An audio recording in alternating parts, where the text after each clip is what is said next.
cada vez nos queda más claro que existen millones de microorganismos que cohabitan nuestro cuerpo, particularmente nuestro aparato digestivo, y que ellos son de suma importancia para mantenernos con vida y mantener nuestra salud. Sí, estamos hablando de nuestra microbiota intestinal. Pero, ¿qué pasa cuando estos microorganismos pierden el equilibrio en las proporciones? Esto se conoce como disbiosis y de eso vamos a hablar en el episodio de Ser Nutritivo Podcast, donde contestamos preguntas como ¿qué es la disbiosis? ¿Todas las disbiosis son iguales? ¿Cómo se trata una disbiosis? ¿Qué síntomas pueden presentarse más allá del tema digestivo que pueden estar asociadas a una disbiosis intestinal? Estas y más preguntas nos acompaña a contestar nuestro invitado Ramón Celada en este episodio de Disbiosis en Ser Nutritivo Podcast. Bienvenidos a Ser Nutritivo Podcast, un espacio donde nutriremos tu hambre de aprender, crear, sentir y conectar.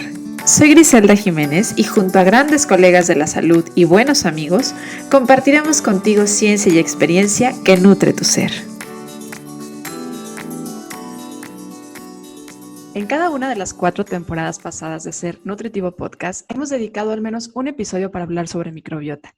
Y es que esta gran comunidad de microorganismos que cohabitan nuestro cuerpo y que permiten la vida y que también, por supuesto, suman al tema de la salud, requiere más de un episodio para poderlo comprender. Así que en esta 5ª temporada no será la excepción y también tendremos un episodio dedicado a hablar sobre la microbiota. Pero en este episodio lo vamos a hacer enfocándonos a hablar sobre el equilibrio. ¿Qué pasa cuando se pierde el equilibrio entre estos microorganismos? ¿Qué sucede a nivel inflamación? ¿Qué pasa? ¿Qué patologías o síntomas se pueden empezar a manifestar? ¿Y cómo logramos entonces mantener en equilibrio nuestra microbiota? Y para hablar de este tema nos acompaña Ramón Celada, quien es coach de salud integral y es un excelente divulgador y apasionado del tema, o así lo veo yo en sus redes sociales. Así que muy emocionada, Ramón, de compartir contigo este micrófono de Ser Nutritivo Podcast. Gracias por decir que sí a la entrevista. De nada, un placer. Muchísimas gracias a ti por haberme invitado. Oye, Ramón, quiero empezar por pedirte que te presentes un poco. Yo tengo la fortuna de conocerte solo a partir de las redes sociales, como lo hacemos muchos de quienes te seguimos y aprendemos de ti. Y eso es grandioso en el tema de los colegas o los que nos dedicamos al tema de la salud, ¿no? Cómo aprendemos en equipo a partir ahora ya de estas comunidades virtuales.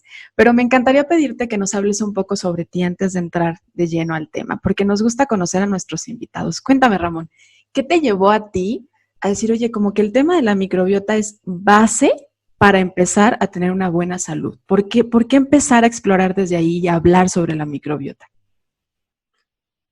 Vale, pues para hablar hasta que yo llegué a la microbiota, antes descubrí el enfoque de la salud integral o integrativa, ¿no? O de la medicina funcional, como queramos llamarlo, un enfoque más holístico. En realidad, primero llegué a ese enfoque y después descubrí que para que ese enfoque, para poder tratarlo, para poder llevarlo a cabo dentro de una consulta, y en un primer instante, para poder llevarlo yo a cabo, tenía que entender qué era la microbiota porque el papel que desempeña en una salud integral es total. O sea, muchas veces se dice que es que la microbiota influye prácticamente en cualquier aspecto o cualquier patología o enfermedad, salvo un accidente de tráfico.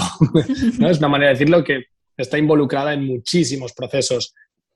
O sea, he dicho enfermedad, pero en realidad es en muchísimos procesos naturales también. O sea, todo lo que es fisiología del cuerpo humano, no sé hasta qué porcentaje me atrevería a decir que está influido directa o indirectamente por la microbiota, ¿no? Entonces, en realidad fue en busca de mi propia salud, que fue como llegué a convertirme en terapeuta, como muchos, yo creo, la mayoría de personas que nos dedicamos a esto, pues di con la medicina integrativa, funcional, como digo, con ese enfoque más holístico, y a raíz de ahí, investigando y viendo sobre todo, en mi caso, por qué tenía esas manifestaciones a través de mi piel, ¿no? En los eczemas que tenía, o llámelos, me da igual que lo llamemos psoriasis, rosácea, eczemas, abones, rushes, me da igual. Al final, ahí hay que buscar ese origen de esa inflamación que está detrás del síntoma y cuando empiezas a investigar desde ese punto de vista más integrativo, te das cuenta de que la microbiota está ahí.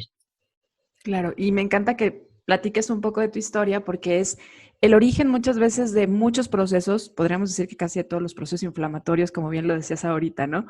A excepción de un proceso de tráfico en donde pudiera haber un accidente, en todo lo demás, si hay inflamación, está presente la microbiota.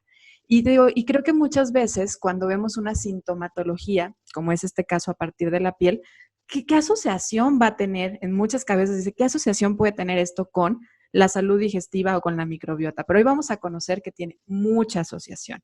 Pero para poder adentrarnos un poquito, quiero pedirte que me ayudes como a poner definiciones base, porque habrá quienes nos escuchen y sea tal vez la primera vez que empiezan a pensar que la microbiota puede estar relacionada con algunos de sus síntomas o con algunas de sus enfermedades. Entonces, ¿qué asociación tendría la microbiota con estos procesos inflamatorios y por ende con la salud o la enfermedad en el caso? Ok, para eso, como tú bien decías al principio, hay que definir, hay que como a lo mejor hacer definición de un par de términos, ¿no? Por lo menos dos de ellos, porque estamos hablando de inflamación, de enfermedad inflamatoria y a lo mejor, bueno, no todas las personas saben lo que es la inflamación, muchas veces se confunde con la hinchazón abdominal o distensión abdominal. En realidad la inflamación es, por simplificarlo mucho, una respuesta natural de nuestro sistema inmunitario, pero que cuando se cronifica, entonces es un problema porque nuestro sistema inmunitario se agota, nos deja sin energía y sobre todo empiezan a aparecer una serie de síntomas porque ese propio sistema inmunitario hiperactivado o hipersensible, muy tendente a la inflamación, pues se manifiesta, ¿no? De muy diversas maneras. Luego veremos en qué zonas, en qué órganos, qué síntomas podemos saber, podemos tener que nos dicen que hay inflamación, ¿no? Entonces, para entender bien por qué la inflamación y la microbiota están ligadas, tenemos que entender que el sistema inmunitario, que es el responsable de la inflamación, como decíamos, una respuesta natural y necesaria, pero que cronificada se vuelve nefasta y da lugar a muchas enfermedades actuales, pues para entender eso tenemos que saber dónde está el sistema inmunitario. Y para reducirlo así, por resumirlo mucho, el sistema inmunitario, dada la extensión y la anatomía del intestino, que es la puerta de entrada, la mayor puerta de entrada que hay al cuerpo, detrás de cada centímetro cuadrado, el cuerpo, la naturaleza ha colocado sistema inmunitario, lo que se llaman células inmunocompetentes, es decir, que tienen funciones inmunitarias.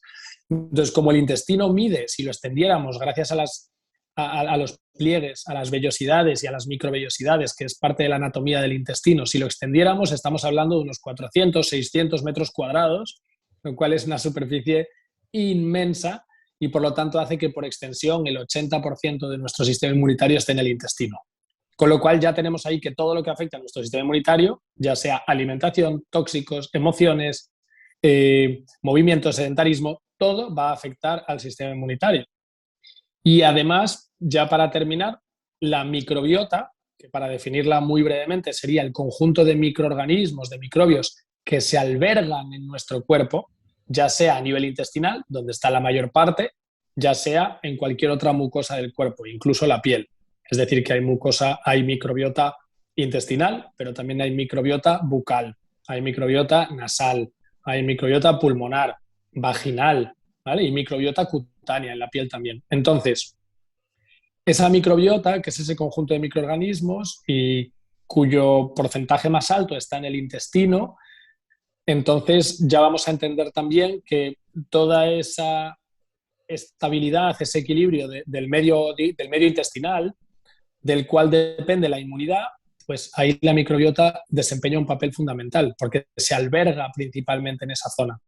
Y además las microbiotas entre sí, digamos que hablan las unas con las otras, con lo cual lo que suceda a nivel intestinal influye en el resto de microbiotas y viceversa.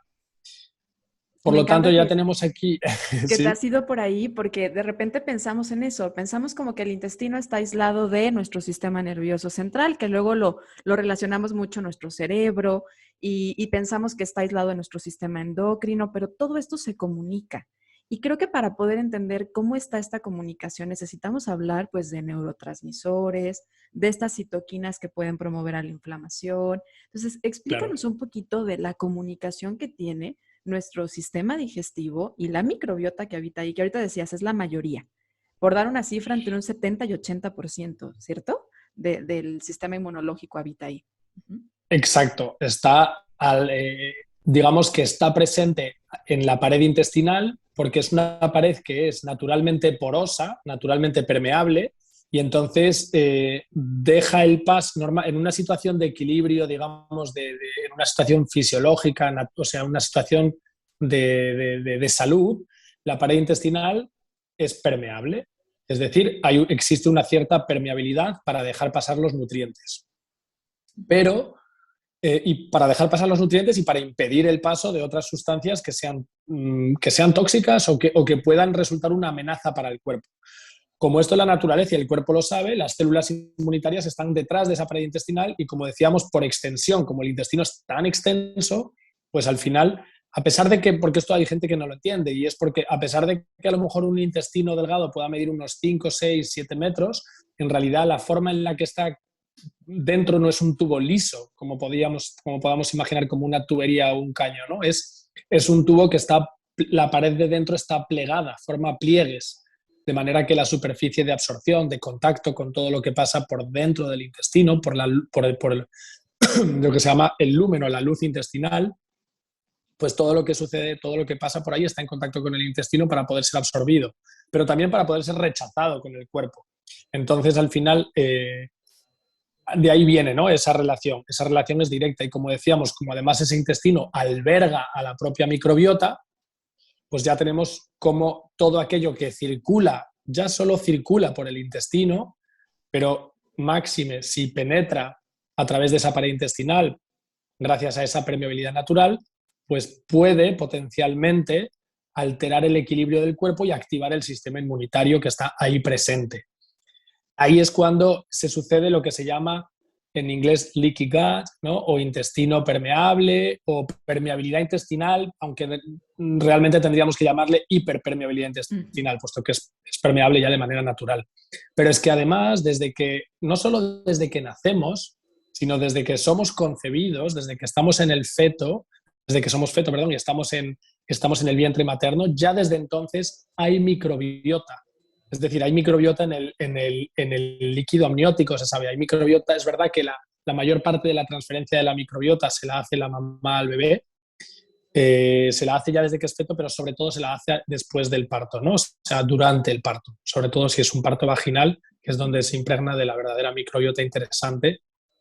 Entonces, hay que entender que la microbiota está albergada en la mucosa intestinal, que la mucosa intestinal es la más amplia de todo el cuerpo, como decíamos, unos 500, 600 metros cuadrados, pero el resto de mucosas del cuerpo, como puede ser, decíamos, la mucosa de la boca, de la naringe, de la faringe, de la nariz, de los pulmones, la vaginal, todas esas mucosas, incluso la piel, están conectadas, no de manera anatómica, pero sí funcionalmente, están conectadas en lo que se denomina el sistema linfático inmunitario asociado a mucosas en el cuerpo.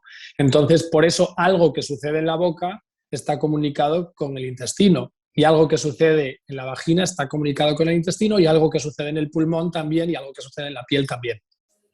Impresionante. Y me encanta que hayas explicado el tema de la permeabilidad, porque hoy se escucha mucho el hecho de decir, es que es intestino permeable. A ver, todos los intestinos son permeables. Es natural y es importante. Gracias a eso es que pasan los nutrimentos. El problema es cuando hay una hiperpermeabilidad.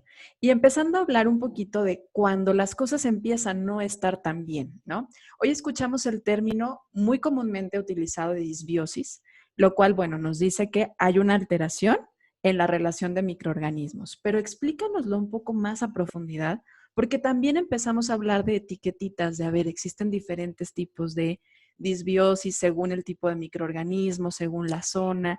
¿Es importante o no es importante reconocerlo? A ver, platícanos un poco de la disbiosis. Sí, efectivamente, disbiosis es desequilibrio, podemos decir, o alteración de la microbiota, y eubiosis es lo contrario, ¿no? Es una situación de equilibrio o de no alteración de la microbiota. A mí me parece que, pese a que cada vez sabemos más sobre la microbiota, todavía sabemos muy, muy poquito de la microbiota. Con lo cual, lo que a mí me gusta decir es que la situación de disbiosis es aquella que se acompaña de sintomatología. de alterar, ¿no? Sintomatología que no necesariamente tiene que ser digestiva, aunque la disbiosis principal y la más importante es la intestinal, y es tratando esa disbiosis con la que vamos a tratar el resto de manifestaciones, sean digestivas o extradigestivas, ahora lo veremos cuáles son esas manifestaciones o síntomas. Al final lo importante es entender que si yo tengo alguna de las manifestaciones que vamos a mencionar, es bastante probable que haya una disbiosis y una hiperpermeabilidad. Okay.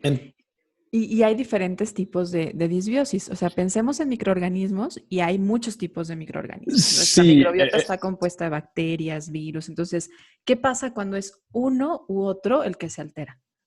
vale, efectivamente una disbiosis es un desequilibrio de la microbiota y como bien decías, la microbiota está formada por el conjunto de microorganismos que albergamos en nuestro cuerpo, que conviven con nosotros, pero que no son nosotros. Entonces, y que conviven desde muy pequeñitos y de hecho aprendemos a tolerarlos, ¿no? Es importante que nuestro sistema inmunitario aprenda a tolerarlos. Y es en parte la microbiota quien enseña al sistema inmunitario a tolerar la propia microbiota y a los demás moléculas, alimentos tóxicos que entran en nuestro cuerpo. Bien, la microbiota está formada por bacterias, está formada por virus, está formada por hongos, está formada por arqueas y está formada por fagos, ¿no? Que son un tipo de bacterias que infectan a los virus.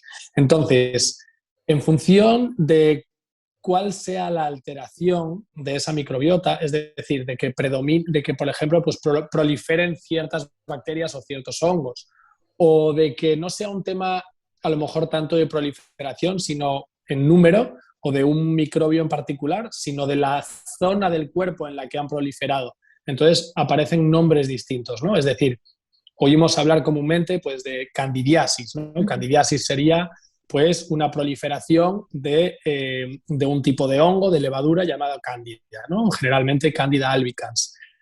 Podemos hablar de, a lo mejor, parasitosis, ¿no? En el que, pues, a lo mejor algún parásito nuestro propio que pertenece a la microbiota ha proliferado o hay alguno extraño que ha entrado en nuestra microbiota y está generando desequilibrios y alteraciones. O puede ser que a lo mejor tengamos lo que se llama un SIBO, ¿no? Que es un sobrecrecimiento intestinal, ¿no? Un sobrecrecimiento de bacterias en el intestino delgado. Pero luego empezamos a poner nombres, ¿no? Luego también hay un libo, que sería lo mismo en el intestino grueso, podría ser un sifo, que sería de hongos, ¿no? Todo esto son siglas en inglés, por eso a lo mejor no nos... Pero bueno, al final, para mí son nombres distintos de una misma problemática y es que hay una alteración en la microbiota, una disbiosis. Con lo cual, no es que me dé igual el nombre, porque me da información y me va a ayudar a tratarlo y a entender el por qué se ha generado esa disbiosis, pero lo más importante es entender que hay un desequilibrio y que la microbiota necesita apoyo para revertir ese equilibrio, o sea, ese desequilibrio y encontrar de nuevo la uniformidad, el equilibrio. Me encanta que tocaste un puntito que dice, que yo lo traduciría así, la microbiota entrena a nuestro sistema inmunológico.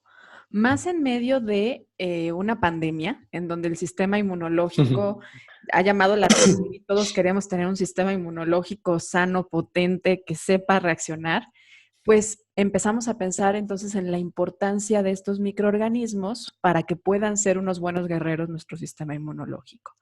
¿Y qué afecta a la microbiota? Si pensamos en queremos un buen sistema inmune, ¿qué afecta a la microbiota de las cosas que estamos haciendo? Y por lo tanto, ¿cómo podríamos disminuir el impacto de afectación que está teniendo?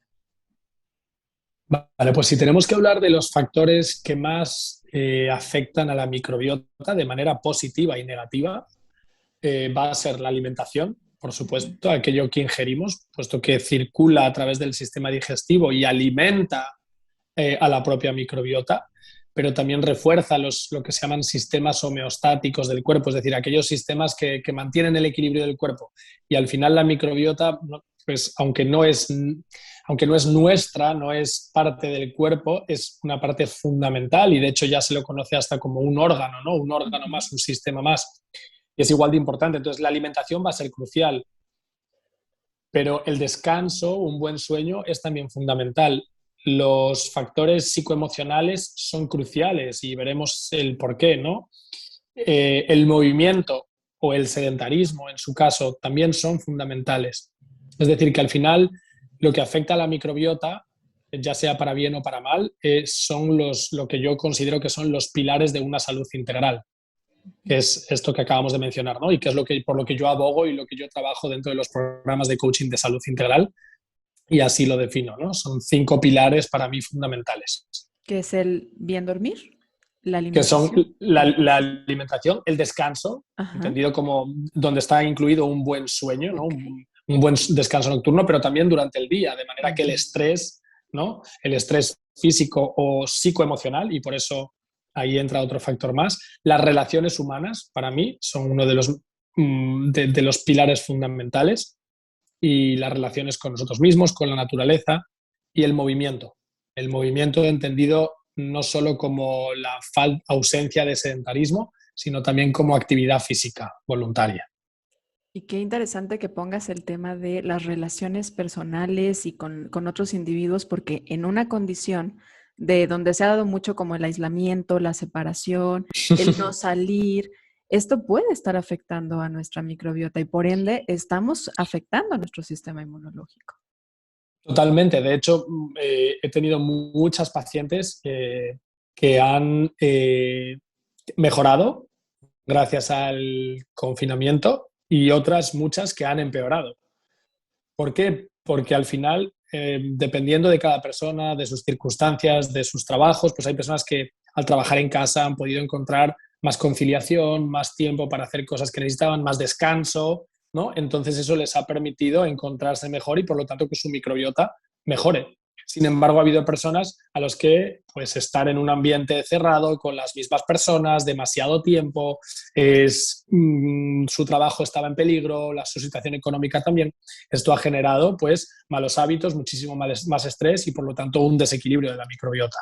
Y es que compartimos microbiota con las personas que están a nuestro alrededor, con la naturaleza que está a nuestro alrededor, ¿no? Entonces, lo importante del contacto de la naturaleza, que también lo tocaste. O sea, el tener plantas, yo veo en la pantalla que tú tienes plantas atrás, esto es importante, el contacto con la tierra, el contacto con los animales, esto mejora nuestro sistema inmunológico por la relación que tiene con la microbiota. Y que a veces nos pensamos como entes separados, ¿no? Pero somos un individuo que adentro de nosotros tenemos muchos otros microorganismos, muchos vivos, y que también tenemos necesidad de estar en un medio ambiente conviviendo con plantas, animales, todo el ecosistema es importante. Totalmente. Tenemos que entender efectivamente, como tú lo has dicho, y así lo suelo definir, que es que somos un ecosistema andante. Ujú. Entonces, eso quiere decir que o sea, si nos alejamos de donde el ser humano ha evolucionado y ha crecido como especie durante toda la historia, lo más normal es que empiecen a aparecer problemas, alteraciones.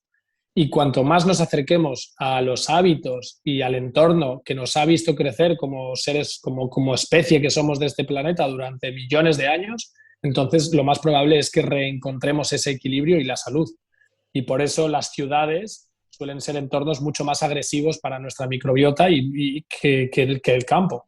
El contacto con animales es algo que hemos tenido toda la vida y hay estudios científicos que demuestran que las personas, los bebés que nacen pues, con animales cerca, en granjas o que tienen mascotas en casa, tienen una microbiota más resiliente, es decir, que resiste más a los envites de la vida, ¿no? a los golpes. Y de hecho pues son niños que tienen menos problemas de asmas, alergias, eczemas, etcétera. Yo creo que la vida siempre está buscando un equilibrio. Nosotros en el cuerpo lo llamamos homeostasis.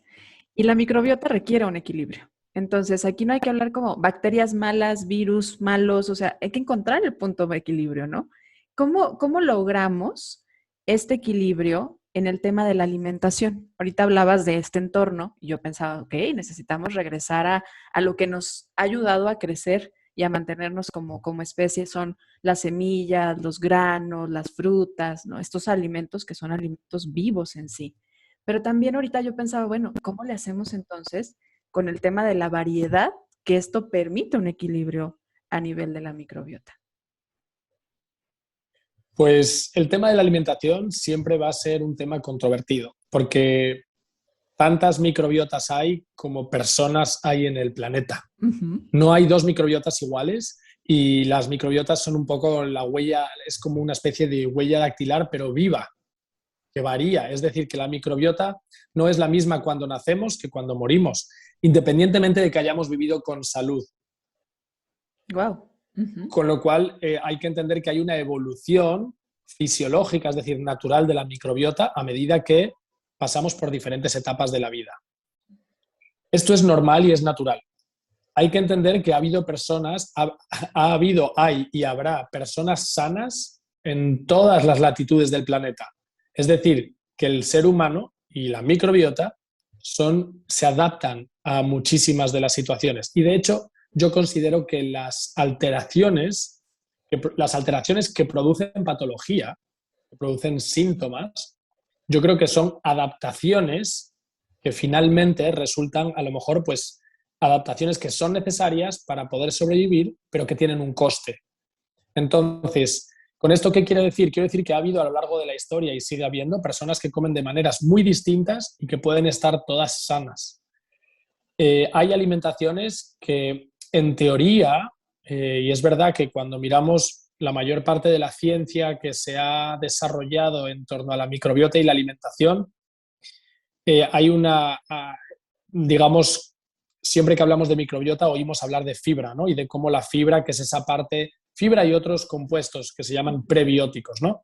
Es decir, que alimentan a la microbiota, cómo son indispensables para tener una microbiota saludable. Pero es cierto que yo tengo que decir que con respecto a mi experiencia clínica, he visto a personas mejorar con una dieta carnívora, he visto a personas mejorar con una dieta vegana y he visto a personas después empeorar a lo mejor porque llevaban mucho tiempo en una dieta vegana y su cuerpo, pues por la razón que fuera, no lo soportaba. Y he visto a personas mejorar comiendo algunos granos y personas que han mejorado cuando han eliminado los granos.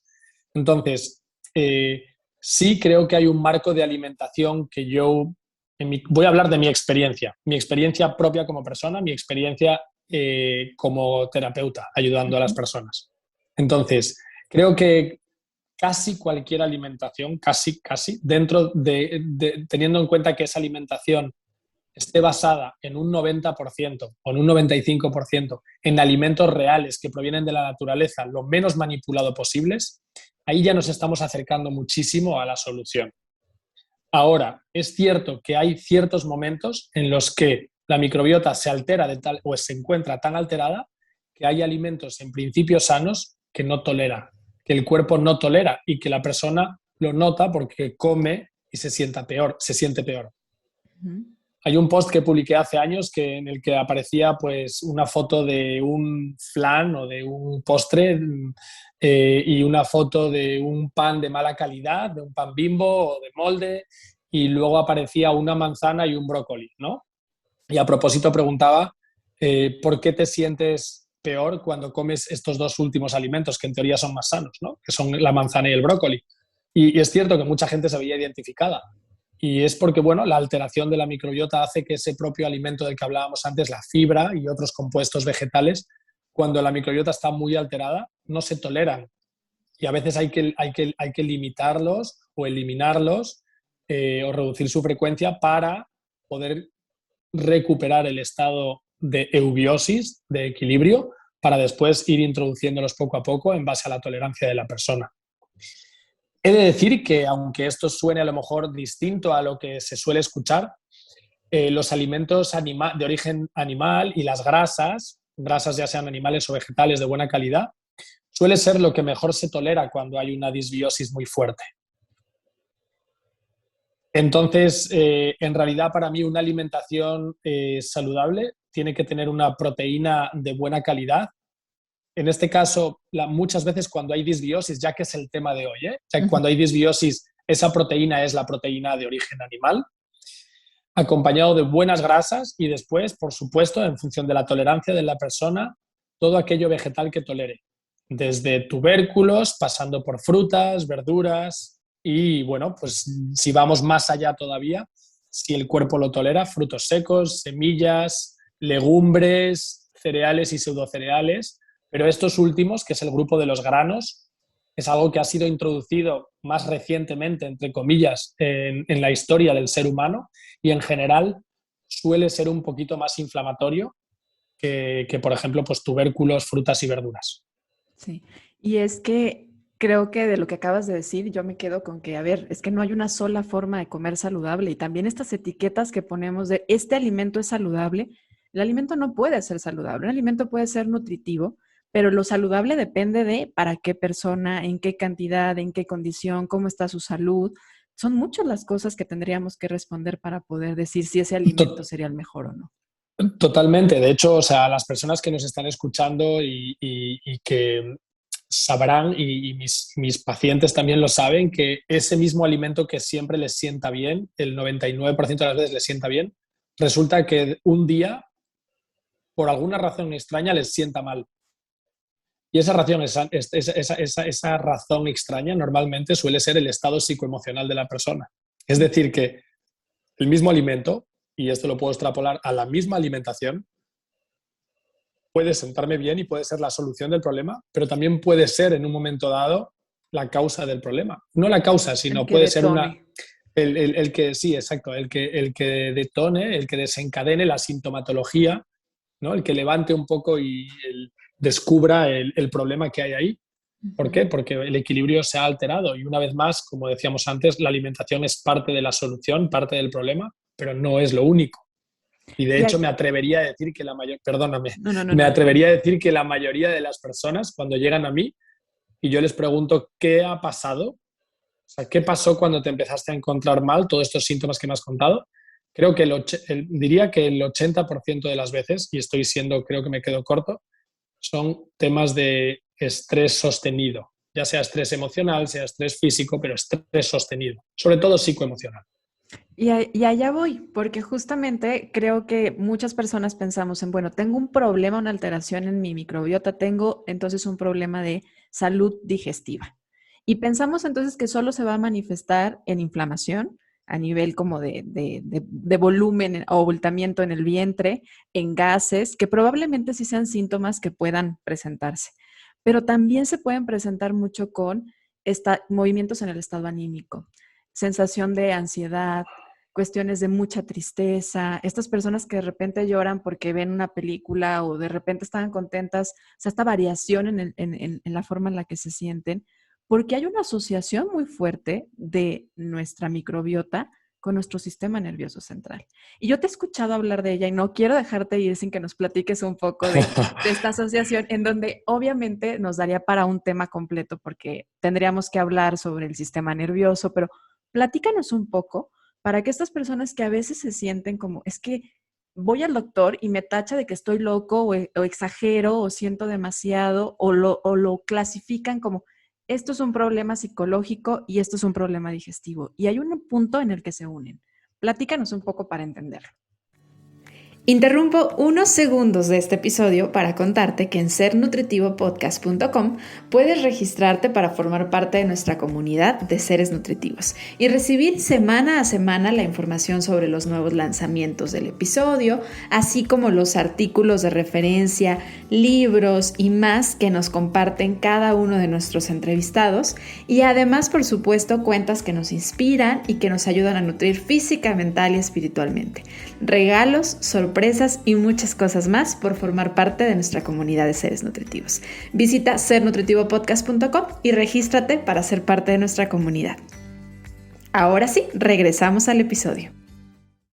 Sí, totalmente. Voy a empezar por una respuesta más amplia y es reforzar un poquito lo que tú estabas diciendo, que la sintomatología puede ser digestiva, efectivamente. Es decir, puede haber esa hinchazón abdominal, puede haber estreñimiento, diarrea, digestiones pesadas, acidez, etcétera. Y puede haber una sintomatología, puede haber y hay, la mayoría de veces, muchísima sintomatología extradigestiva, pero que al no conocer toda esta implicación que tiene la microbiota en la salud global de todo el cuerpo, no entendemos que pueda ser que esos problemas digestivos puedan estarnos dando pistas de lo que está sucediendo. Y no solo eso, sino que es que además puede haber sintomatología no digestiva, toda la que voy a decir ahora, y que no haya nada a nivel digestivo, que yo a nivel digestivo me encuentre perfectamente, no tenga ningún problema, pero la alteración esté ahí.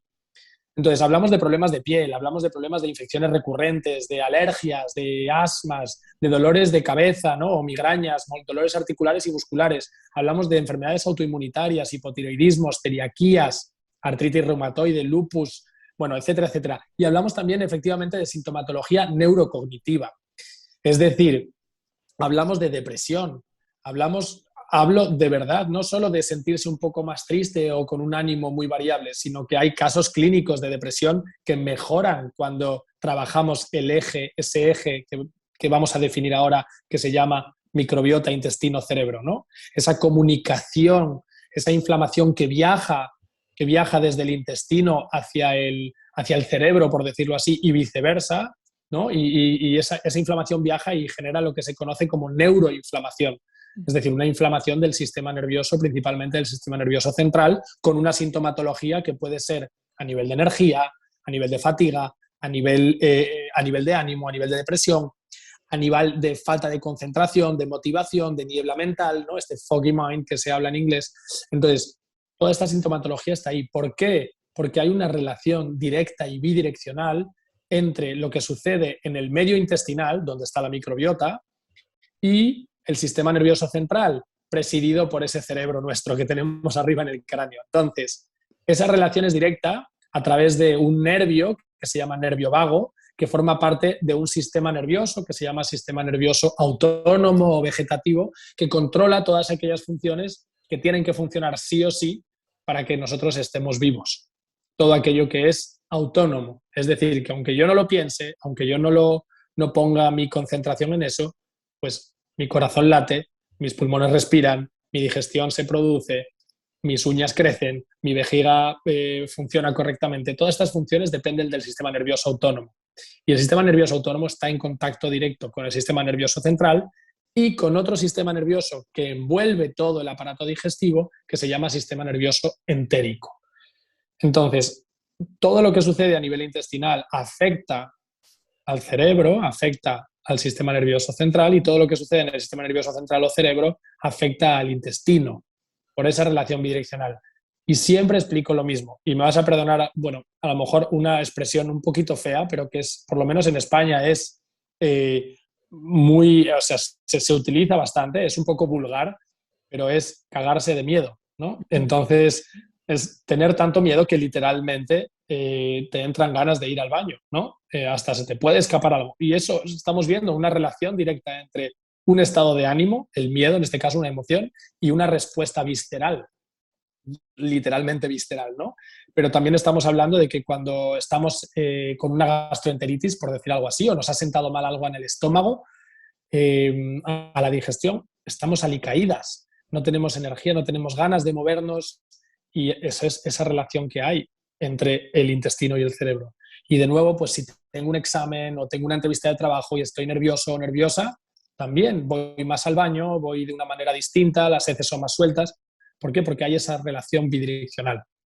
O estoy enamorado o algo, cualquier cosa, ahí lo sentimos, ¿no? O sea, me enojo, todos lo sentimos ahí y bueno, qué interesante que nos lo hayas platicado para poder entender un poquito más esta asociación, porque tú ahorita decías, una gran parte de mis pacientes experimentan a partir de algo emocional.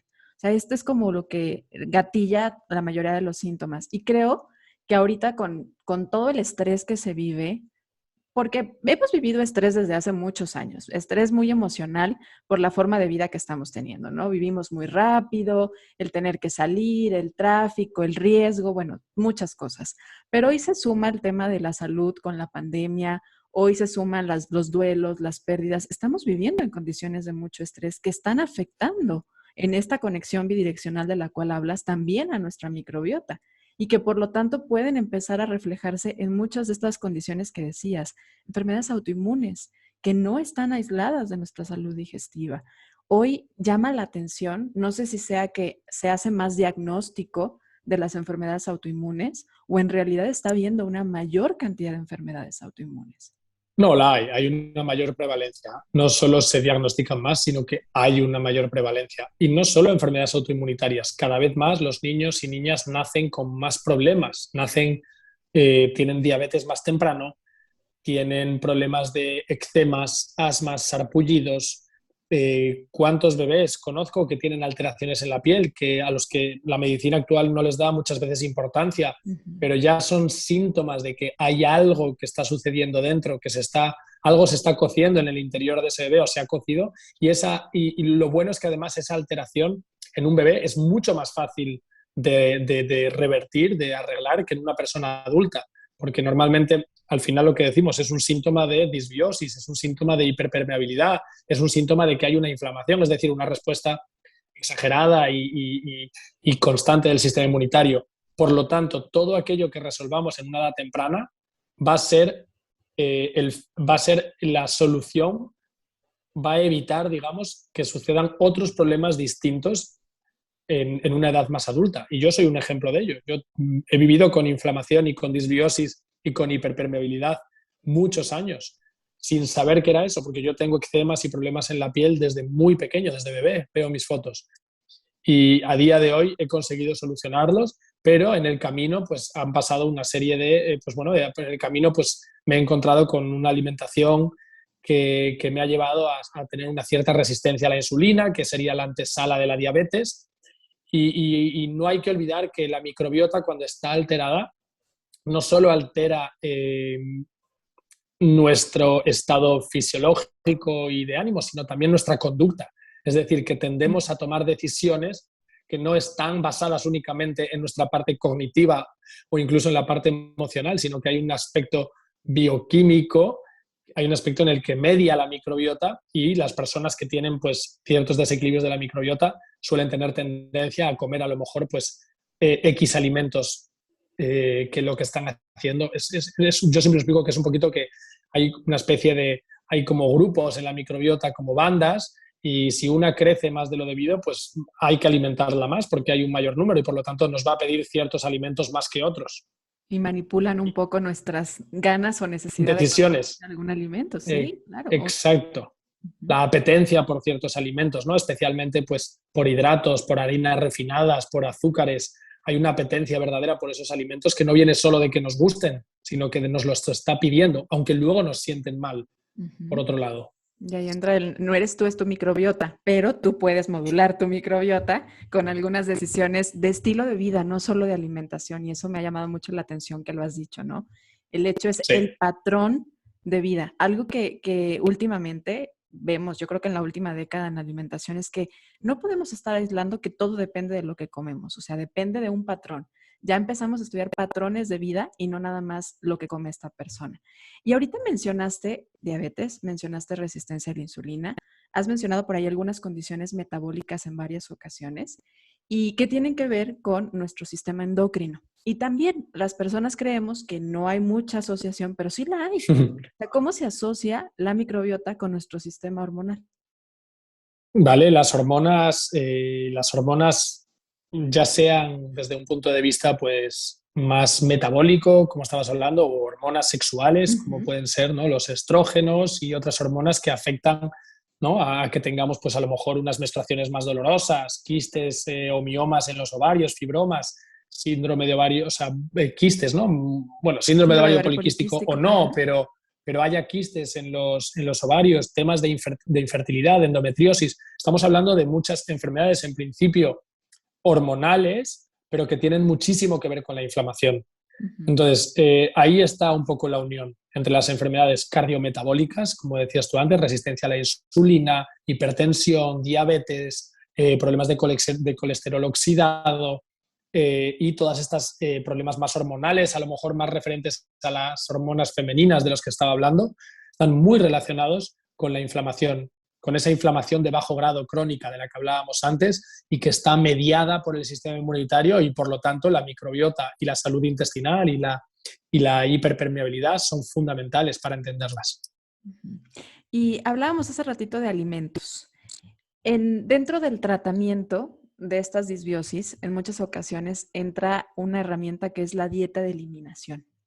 Y sé que muchas veces es como de, entonces, hoy se escucha mucho de, es que no te deben de quitar ningún grupo de alimento, es que no te deben de quitar, en materia de información a las redes sociales, ¿no? Pero hay que aprender a diferenciar una dieta terapéutica en el cual se podría utilizar la eliminación en este caso, a una dieta restrictiva, donde lo que se está buscando es eliminar para disminuir de peso sin educación. Ayúdame a explicar un poco cómo es que la dieta de eliminación sí cabe en algunos de estos tratamientos dietéticos cuando hay una disbiosis. Bueno, pues partimos de la base de que cuando hablamos de dieta de eliminación, efectivamente ya para mí la palabra dieta está asociado indudablemente a algo terapéutico, porque si no yo no utilizo la palabra dieta, aunque la palabra dieta en origen signifique estilo de vida y forma de comer. En realidad ese es el significado semántico más amplio que tiene esa palabra, es eso, es un estilo de vida. Pero en realidad dieta se asocia a una manera de comer exclusiva con el objetivo de perder peso. Generalmente lo asociamos a eso. Luego también en un ámbito pues, más hospitalario, dietas específicas para patologías. Pero bueno, partamos de la base de que hablamos de un alimento, de que el paciente viene con una base buena, es decir, que no consume alcohol de manera muy frecuente, que no come alimentos ultraprocesados, comida basura o comida chatarra, como queramos llamarlo, que no se excede en dulces, ¿no? Aunque sean caseros, etcétera. Esa persona es probable que si sigue teniendo sintomatología pese a comer sano, porque ha eliminado lo que en principio dijimos que era lo más nefasto, es decir, si comemos comida real, real food, alimentos que salen tal cual de la naturaleza y aún así tengo síntomas, es que hay que ir más allá. Entonces, ir más allá en la alimentación significa efectivamente eliminar aquellos alimentos que me están haciendo daño o que me están haciendo daño, efectivamente. Pero que a un alimento me haga daño no quiere decir que yo lo note necesariamente. Puede haber sintomatología digestiva cuando yo tomo un alimento. Por ejemplo, voy a poner el ejemplo de los lácteos. Los lácteos se suele pensar que por eliminar la lactosa ya está y ya va muy bien, y ya vamos mejor. Y es cierto, la lactosa es un tipo de azúcar que necesita una enzima especial para digerirse y que cuando pues, tomamos por poner un ejemplo, pues la leche sin lactosa, lo que estamos haciendo es en realidad meter esa enzima en la leche para que ya predigiera esa molécula y llegue al intestino de la persona, ya no llegue lactosa en sí, sino los dos azúcares que la componen. Por lo tanto, esa persona ya tiene un paso de digestión dado y si esa persona, por sus alteraciones, no tiene esa enzima o la tiene muy reducida, le va a sentar mejor. Pero esa es la parte de los azúcares, digamos, de la lactosa de los lácteos. Pero los lácteos tienen también proteína y la proteína es algo que no necesariamente nos va a sentar mal a nivel digestivo, pero sí que una vez que llegue al intestino y atraviese la pared intestinal, una pared intestinal dañada la mayoría de las veces, ¿no? Hiperpermeable, y una pared intestinal que incluso aunque no esté dañada en exceso, esa proteína pasa del otro lado y se encuentra con un sistema inmunitario al que a veces hace reaccionar de manera exagerada o lo hace reaccionar simplemente y se produce esa inflamación. Es decir, que los alimentos, a veces aunque no notemos sintomatología digestiva, nos pueden estar perpetuando la sintomatología relacionada con la inflamación, que como vimos antes era digestiva y extradigestiva. Es decir, que sí, muchas veces hay alimentos que hay que retirar individualizando siempre a la persona para poder tratar el desequilibrio que hay y después poco a poco reintroducirlos en la medida en que la persona los tolere hasta que, bajo mi punto de vista, tenga la alimentación más amplia posible, incluso alimentos que muchas veces se demonizan, porque si la persona se encuentra bien y no tiene sintomatología y se realiza chequeos habituales y tiene un terapeuta de confianza, a largo plazo, para mí, desde mi punto de vista, una alimentación más amplia va a significar menos estrés, que es, como decíamos, uno de los factores más interesantes. Y luego, efectivamente, mayor rotación y mayor variedad de alimentos en general se asocia a una microbiota más diversa, lo cual sí que sabemos que es uno de los pilares fundamentales para la salud de la microbiota. Cuanto más diversa, mejor. Eso sí lo sabemos. Y estamos ya por entrar a la recta final, pero no te quiero dejar ir sin preguntarte algo. Ahorita que hablabas un poquito del tema hormonal sexual, hay una asociación muy interesante con el tema de los estrógenos, que los microorganismos de nuestro aparato digestivo pueden reactivar los estrógenos que ya fueron desactivados en nuestro hígado, y esto puede causar una alteración, un aumento de estrógeno y causa muchas alteraciones. Entonces, a veces tampoco lo pensamos así.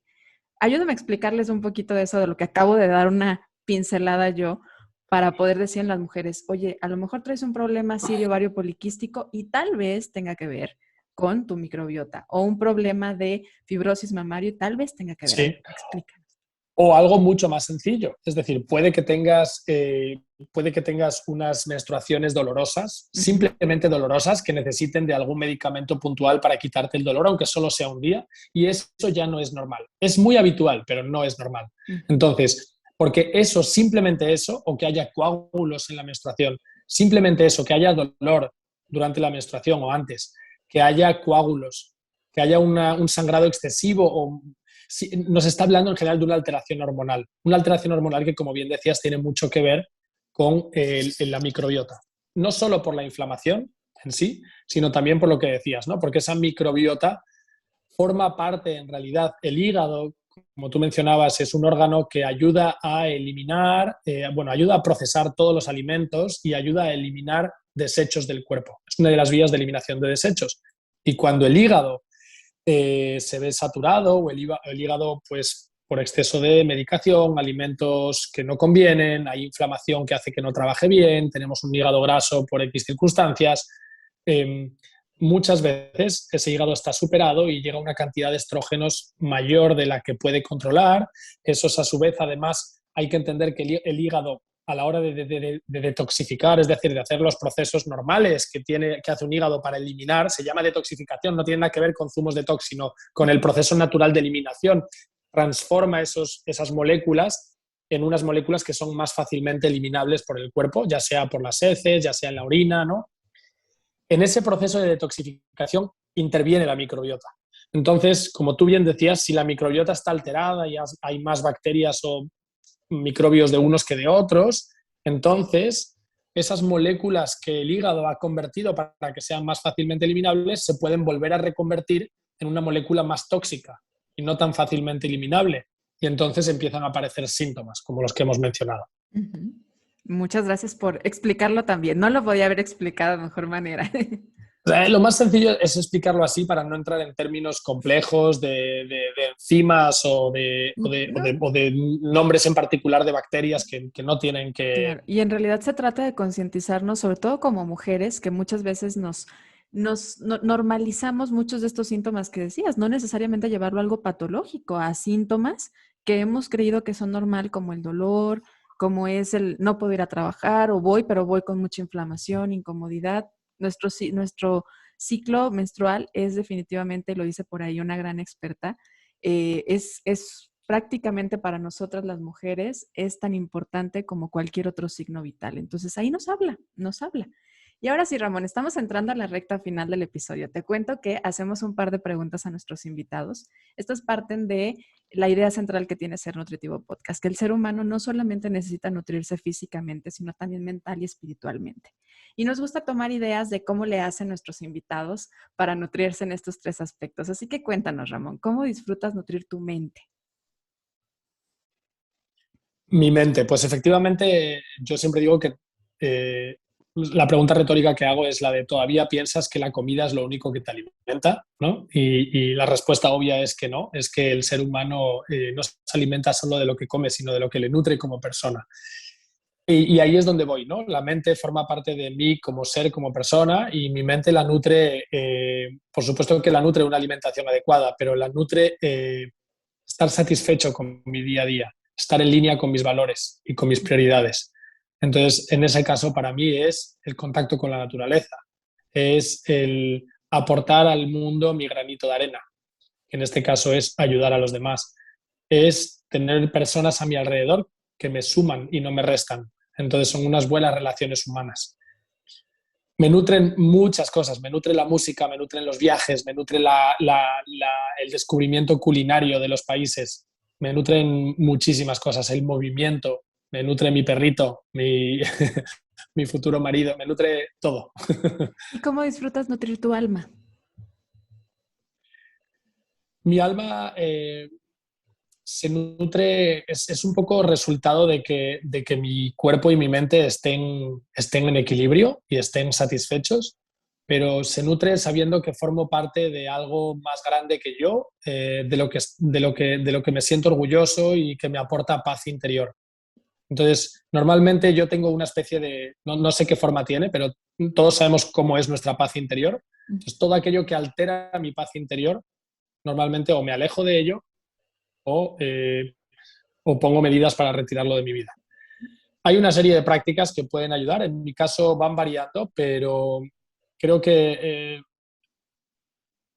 soy una persona espiritual, no tan religiosa, pero sí espiritual, y creo que es sobre todo el sentirme parte de la naturaleza, de un planeta que está vivo y que forma parte de algo todavía más grande, que es un sistema solar todavía más grande, que es, ¿no?, las miles de galaxias, y saber que soy algo pequeñito, pero al mismo tiempo, entre comillas, imprescindible, ¿no? Como un granito de arena en una playa. No es nada, pero sin granos de arena no hay playa. ¿Y tu cuerpo? ¿Cómo lo disfrutas nutrir?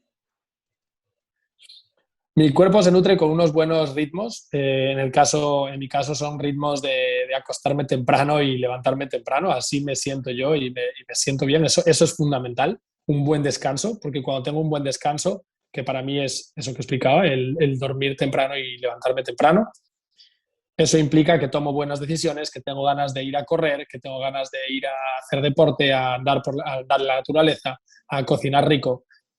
Con lo cual, pues una buena alimentación, ejercicio, movimiento a diario. Me muevo, paseo, tengo perro, que es una excusa genial para salir a caminar todos los días, incluso aunque llueva.